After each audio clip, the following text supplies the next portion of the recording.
Good morning সকলোবোৰ। আপোনালোকে ভালে আছেনে? মই ভিডিঅ'টো বনা হ'ল কেইটামান কথা লৈ।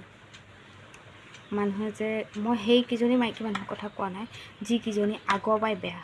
মই সেই মাইকীকেইজনীৰ কথা কোৱা নাই। এইকেইজনী মাইকীৰ কথা কৈছোঁ যে যি বাধ্যত পৰি কিছুমান বেয়া হৈ যায়। সেইটো কিহৰ কাৰণে বাধ্যত পৰি বেয়া হয় জানিছেনে? যেতিয়া সহ্য সীমা পাৰ হৈ যায় নহয়, তেতিয়া মাইকী মানুহজনী একো কৰিব নোৱাৰি কাৰণে নিজে বেয়া হৈ যায়। কিন্তু আমি প্ৰত্যেকটো কথাত মাইকীজনীকে দুখোঁ যে মাইকীজনী বেয়া চৰিত্ৰ, কিন্তু আমি এইটো নকওঁ যে মাইকীজনী সংসাৰখনত কি চলি আছে। খন্তেকৰ কাৰণে ভিডিঅ' বনাব, খন্তেকৰ কাৰণে ৰীল বনালে গোটেই মানুহৰ জীৱনৰ কথা কৈ দিব নোৱাৰি যে মাইকী মানুহজনী কি হৈছে।